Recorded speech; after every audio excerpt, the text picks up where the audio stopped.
Long, long ago, a tiny hamlet known as Kamiki lay nested in a grove of proud and beautiful cherry blossoms. Each and every tree around the quiet burg was honored as a god. However, the village was not without its dark secrets.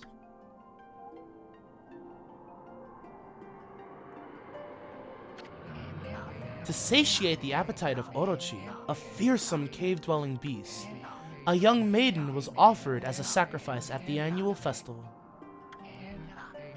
With a body like a mountain and 8 heads mounted on necks the size of tree trunks, its blood-red eyes alone were said to curse anyone who gazed into them.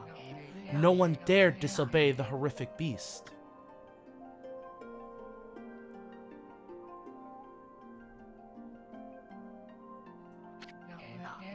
When the night of the sacrifice drew near, a mysterious white wolf appeared outside the village.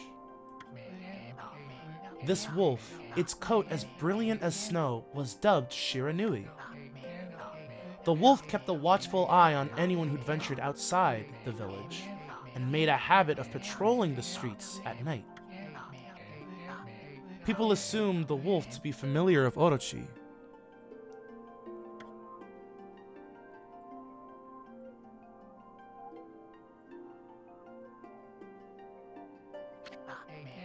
One villager took it upon himself to face the fearsome Shiranui. The warrior Nagi attempted many times to challenge the wolf, but his attempts were thwarted by Shiranui's swift movements.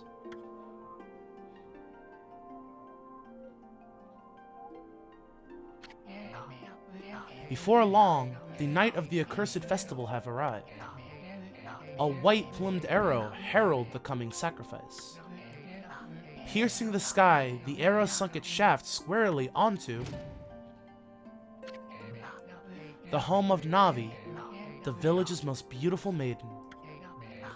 Nagi, harboring a secret love for Nami, was enraged by this sign.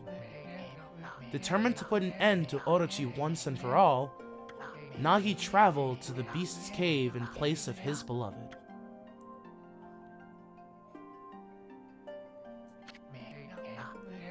The Moon Cave, a place as dark as evil itself, served as Orochi's home.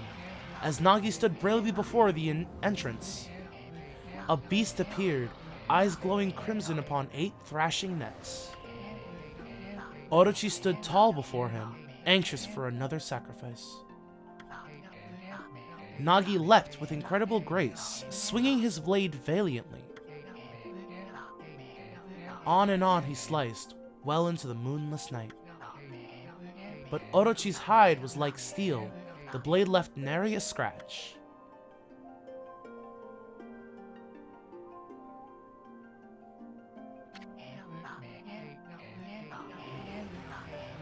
At long last, Nagi, his energy spent from the intense battle, dropped to his knees, fatigued and gasping for breath. He knew he was staring death in the face. It was then that the wolf appeared. As if to protect Nagi, it stood its ground before Orochi. In the darkness of the cave, the wolf's coat shone brilliantly. Alas, it was Shiranui, the wolf that dwelled outside the village. Bearing its fearsome claws, Shiranui leapt towards Orochi. Orochi reared its terrifying heads, readying its fangs for battle. The two beasts struggled wildly, thrashing in the darkness.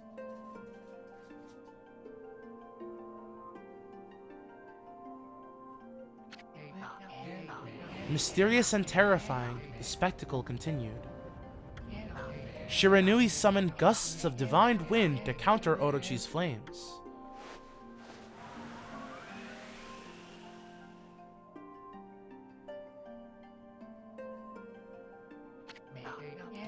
As Orochi closed in on Shiranui, sharpened claws glistering, a gigantic tree suddenly sprouted forth, shielding the wolf. Shiranui fought gallantly to gain the upper hand. However, Orochi, protected by a mystical power, was not easily bested. Shiranui, covered in gashes, majestic coat dyed crimson, stood exhausted before the mighty Orochi.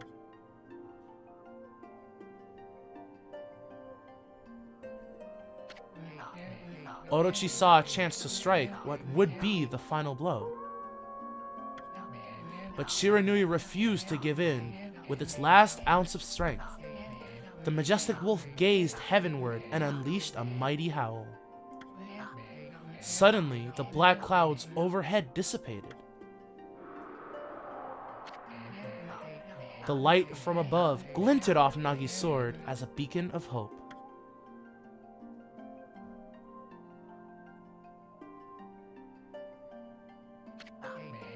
Guided by his sword, Nagi, who had been taking shelter in the shadows, stood proudly to face his adversary, channeling all his strength into his scarred and battered arms. He leapt ferociously towards Orochi, his sword poised high. The golden sword danced in his hands like a puppet on a string. One by one, Orochi's fearsome heads separated from their owner.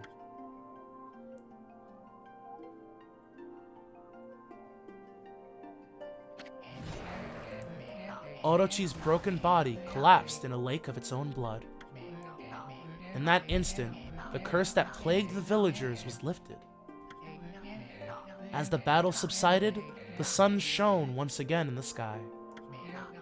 Shiranui had succumbed to Orochi's poison and struggled to breathe. Nagi scooped the beast into his arms and returned to Kamiki.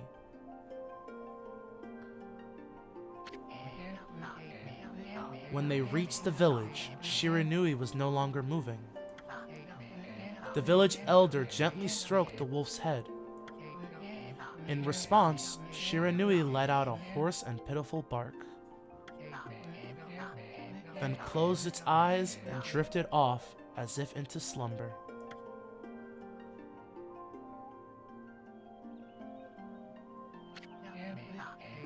Peace had at last returned to Kamiki village.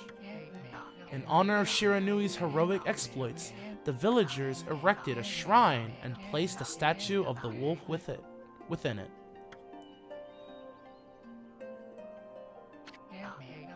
Nagi's sword was christened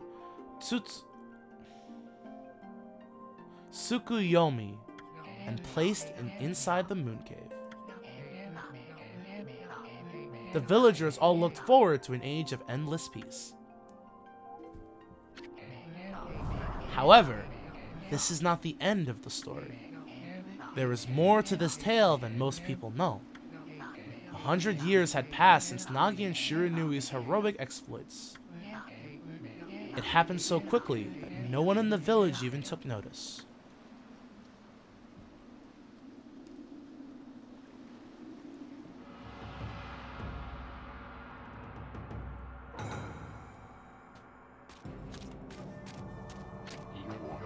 Is this the legendary sword? This is Tsukuyomi, the sword that banished the dreaded Orochi. No, it couldn't be. It's just a legend, nothing but a fairy tale.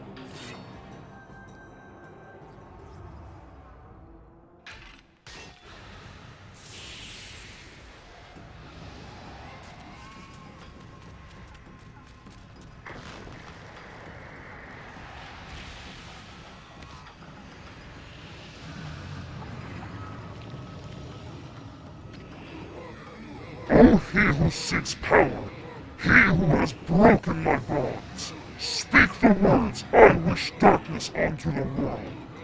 Utter that prayer unto me, and unleash my power.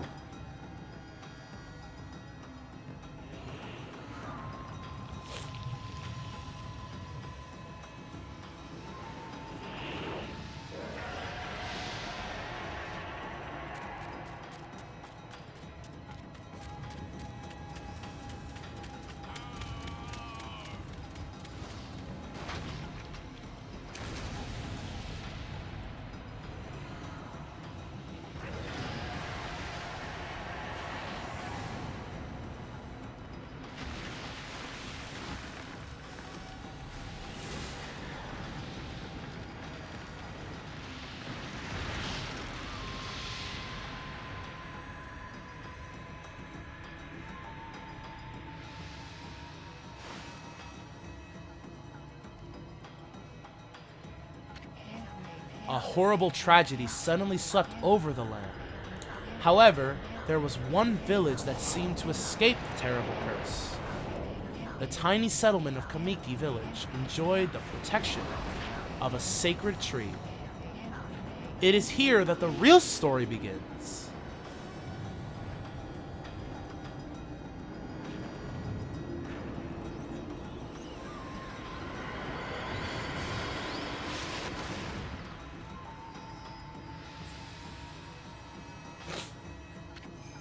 Wood-spirited, wood sprite, Sakuya.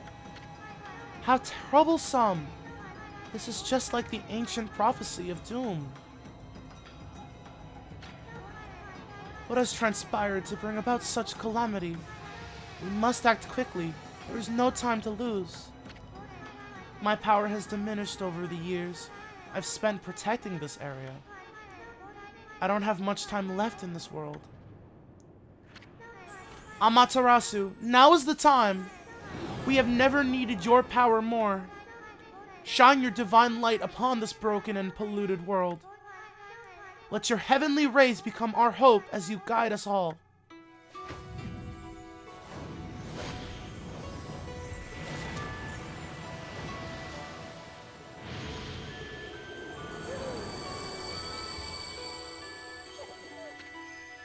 Ōkami Amaterasu.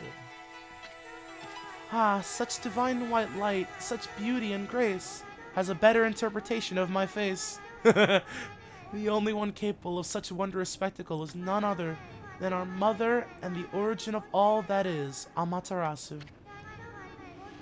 How delightful to see that the savior whose brave sacrifices sealed away the evil demons so many years ago has not changed one bit. Seeing you emerge after so many years spent as a statue brings happiness to my heart.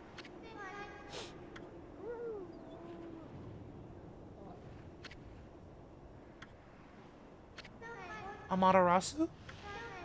Gaze above you and take in the condition of the sky.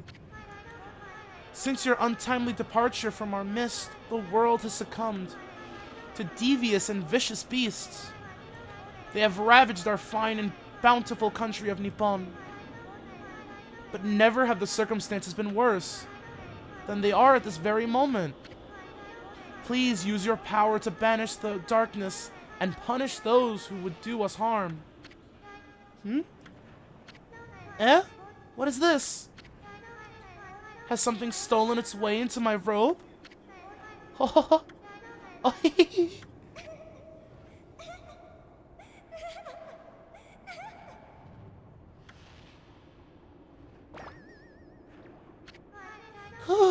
what on earth?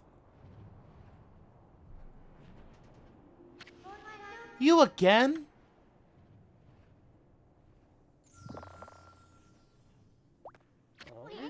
Ow, whoa, whoa, whoa, whoa! Are you nuts? Boy, for a little thing, you sure make a big fuss. I was just trying to make the conversation a bit more interesting, that's all. Are you napping in my clothes again, Bug? Bug? I told you 1,000 times not to call me that. I'm a wandering artist. The name's Isun. Wandering artist, Isun. I'll show you just how great I am, and it won't be long till you're bowing before my great brush.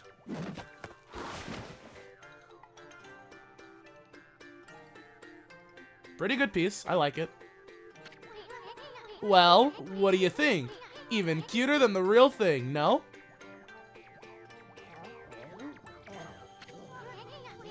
What's with you, Furball? You look kind of down in the dumps. Actually, you look kind of familiar. Got it! You look just like that statue of Shiranui. Whoa, what do you think you're doing? Are you crazy? A handsome guy like me should never be covered in wolf slobber. You'll regret messing with the great Isun. Don't make me use my prize sword, Denkomaru, against you.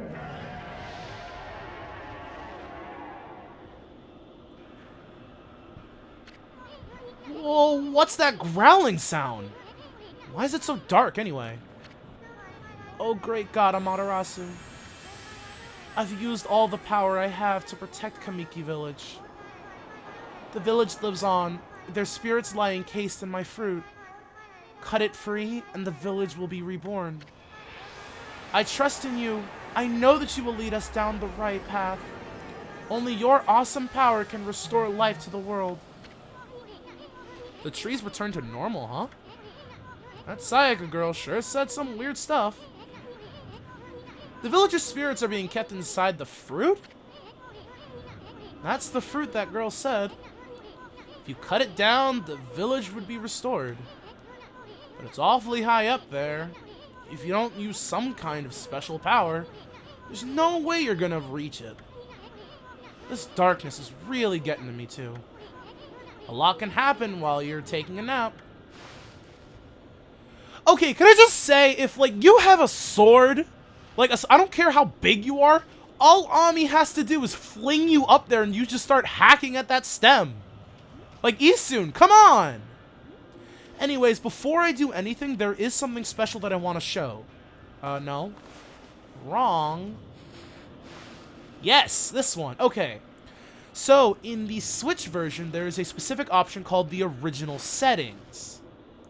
Now, you can change the aspect ratio, you know, make it square, but what I want to do is turn on the minigames. So, in the PS2 version, there were two minigames that you can play. What they would do is they would give you a special item known as Demon Fangs. So I'm going to be turning on these minigames, and you'll be able to... Hold up, is this going to confirm? Yeah, okay. Okay, good. Hold up. Before then, I want to set the... No. Oh, you only need... Okay. Alright, let's see. So Celestial Brushes are... And then the camera... Okay, so then that's good, okay. I guess I'll use the right one. Why not? Okay. What else is there? I think that should be good. Right. Whoops! Sorry about that. Accidentally hit the home menu. Alright, well, anyways... There isn't a whole lot much more that I want to say, but I do want to go over a couple things. So before I go in here, I want to go over Nagi and Nami's Japanese mythology. So, the first god summoned two divine beings into existence. The male Izanagi, the male who invites, and the female Izanami, the female who invites, and charged them with creating the first land. They created the first land as well as many deities. Izami died giving birth to Kagotsuchi, I think I'm saying that right, and went to Yomi, the shadowy land of the dead. Izanagi went to retrieve her, but she could not. But no, she could not leave. What am I trying to say? She could not. When he saw his new form, a decayed body, basically, he was horrified. She became angry and tried to stop him from leaving Yomi, but he was able to escape. When he returned, he started the first cleaning rites. What am I even saying here? So the story is this person literally died, and Izanagi went to go retrieve, but she couldn't do anything. And he was able to leave, and it actually was a curse that could make him a big old horrified mummy. But when he returned, he started the first cleaning rites, and he washed his left eye and thus created the sun goddess Amaterasu. When he washed his right eye, the moon goddess Tsukuyomi came forth, and his nose created Susanoo, the god of seas and storms. Now, I might have butchered that, but I'm pretty sure you can get the right idea. The second mythology is what I actually want to talk about, is Sakuya. Now, it's the myth where Ninigi, Amaterasu's grandson, meets the princess Konohana Sakuya, the symbol of flowers, the daughter of Yamatumi, master of the mountains, and they fell in love. The father was delighted that he offered both his daughters, Sayaka and Iwanga, symbol of rocks. Ninigi refused to marry Iwanga, and Iwanga represented eternity and Sayaka represented prosperity. By making this choice, Ninigi and his descendants became mortal. And last but not least, Amaterasu! This one's a really, really, really big one. So Amaterasu is basically derived from the goddess who believed to give birth to all of Japan. Amaterasu is also the sun goddess and perhaps the most important Shinto deity. She was born from the left eye of Izanagi, and he purified himself in the river, and went to become the ruler of the higher celestial plane, Takamagahara. I think I said that right. I said Takamagahara. She was also considered to be directly linked to the lineage of the imperial household of Japan and the emperor, who were considered descendants of Kami gods themselves. The most famous myth associated with her is the one where her brother, the storm god Susanoo, ravaged the earth. She retreated to a cave. She closed the cave with a large boulder, and her disappearance deprived the world of light and life. Demons ruled the earth, and the other gods using everything in their power to lure her out, but to no avail. Finally, it was Ama no Uzumi who succeeded. She hung up a mirror and magatama near her cave. I don't know what a magatama is. I really can't tell you off the top of my head. But then it began performing erotic dances, and the laughter of the gods when they watched her comical and obscene dances aroused Amaterasu's curiosity. When she emerged from her cave, a streak of light escaped, a streak nowadays people call dawn. The goddess then saw her own brilliance reflection in a mirror which Uzumi had hung in a nearby tree. When she drew closer for a better look, the gods grabbed her and pulled her out of the cave, and she returned to the sky and brought light back into the world. So they literally abducted her from her cave because she didn't like where the world was going. And poor Amaterasu literally just got stripped of her slumbering, statue and just full on now into this terrible situation. Anyways, there is one last thing that I want to talk about, and that is Isun. There is a folktale in Japan about a 1-inch boy named Isun Bushi. An old couple prayed for a child, but the child they got was only about 3 centimeters tall. He didn't grow at all after that, and eventually he left home to seek his fortune. His parents gave him a sewing needle and a straw seat and a rice bowl boat with a chopstick oar to start his journey. Through his charm and bravery, he eventually came across... Through his charm and bravery, geez, my mouth, he eventually became a princess's attendant, and one day they were attacked by 2 ogres. He went inside the first one and attacked it, and stabbed the second one in the eye. As they ran away, they dropped their lucky mallet. The princess used the mallet to turn Isun Bushi into a full-sized man, and she married him, and everyone in the story lived happily ever after. Maybe not the ogres.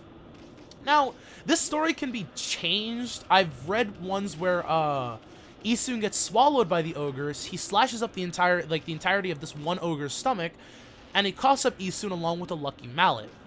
Now, the lucky mallet is something that we will be getting more into later, but I'm pretty sure you can assume that it's what was used to make Isun... Jesus! My notifications! Look at that! I had to get that fixed. But, yeah, Isun was able to go to full size with the lucky mallet. So let's see if this game actually holds true with some mythology. So in the next episode, we will be going inside this tree and hopefully seeing what the inside of this tree has to offer. See you guys next time!